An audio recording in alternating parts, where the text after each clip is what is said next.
کرنا چاہتا ہوں۔ آج آپ میں سے ہر ایک شخص خود سے سوال کرے کہ وہ خود کو 100 سال کے بعد کہاں دیکھتا ہے۔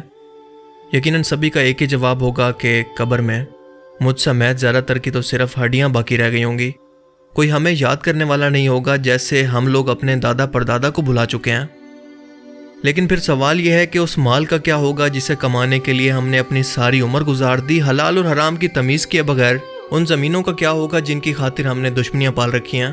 کیونکہ یہ زمین تو 100 سال کے بعد بھی موجود ہوگی، لیکن اس کے مالک بدل چکے ہوں گے۔ اب قبر میں پہنچ کر جیسے ہی آپ سے سوال ہوگا کہ اللہ نے تمہیں جوانی دی تھی، کہاں پر گزاری؟ مال دیا تھا، کہاں پر خرچ کیا؟ علم دیا تھا، کیا اس پر عمل کیا؟ تب ہمیں احساس ہوگا کہ یہ دنیا کتنی مختصر تھی۔ یہ تو واقعی دھوکے کا گھر تھا کہ میں نے ساری زندگی غفلت کے اندر گزار دی، اپنی زندگی کے مقصد کو سمجھا ہی نہیں۔ صرف کچھ سال کی زندگی میں دنیا کو راضی کرتا رہا جو کہ کبھی راضی نہیں ہوتی، اور اس آخرت کو بھول گیا جو کہ ہمیشہ کی زندگی ہے۔ کاش میں ایک بار دنیا میں واپس چلا جاؤں تو پھر کبھی سجدے سے سر ہی نہ اٹھاؤں۔ پر اللہ فرمائے گا کہ دور کر دو ان لوگوں کو میری نظروں سے، میں انہیں دیکھنا بھی نہیں چاہتا۔ ذرا سوچیں اس روز کہ جب اللہ کی ذات آپ کو یہ فرما دے تو پھر کون ہے آپ کی مدد کرنے والا؟ اس دن آپ کو احساس ہوگا کہ ہائے میری بربادی آن پہنچی، کاش میں نے یہ زندگی جائیدادیں بنانے، لوگوں کے پلاٹ پر قبضہ کرنے، کم تولنے، دھوکہ بازی کرنے اور جھوٹ میں نہ گزاری ہوتی۔ کاش مجھے دوبارہ سے موت آ جائے، بس میرا حساب نہ لیا جائے۔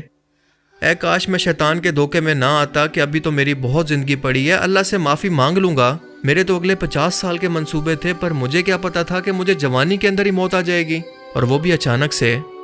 ہائے میرے وقت کا تو پتہ ہی نہیں چلا کہ کیسے میں بچے سے جوان ہو گیا اور جوان سے بوڑھا۔ میرے سوشل میڈیا کے لاکھوں فالوورز کہاں ہیں؟ کوئی مجھے بچانے یا میری سفارش کرنے کیوں نہیں آتا؟ وہ سارے بزرگ کہاں ہیں جنہوں نے میرا ہاتھ پکڑ کر مجھے اپنے ساتھ جنت میں لے کر جانا تھا؟ یہ لوگ تو آج مجھے پہچانتے ہی نہیں ہیں۔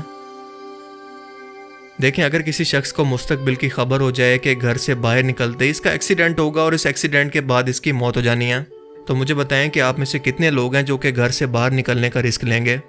پھر جب اللہ نے موت سے پہلے ہی قیامت کا کلائمیکس بیان کر دیا ہے کہ انسان کے ساتھ یہی ہونے والا ہے، وہ اس طرح کی حسرتیں کرے گا، تو ہم انسان اس کی تیاری کیوں نہیں کرتے؟ کیوں ہٹ دھرمی پر اترے ہوئے ہیں؟ پوری زندگی اپنی منمانیاں کرنے کے بعد کیا ہم اللہ سے معافی کے طلبگار ہو سکتے ہیں؟ کیا ہم واقعی اس قابل ہیں؟ ابھی بھی وقت ہے، جب تک سانس چل رہی ہے، موت سے پہلے تک آپ کی ہر معافی قبول ہے، اسی لیے زندگی کے ہر ایک لمحے کی قدر کریں۔ آج فیصلہ کر لیں کہ آپ کو دنیا چاہیے یا پھر آخرت۔ خود سے سوال کریں کہ کیا آپ کے اعمال ایسے ہیں کہ آپ اسی وقت اللہ کے سامنے کھڑے ہو سکیں۔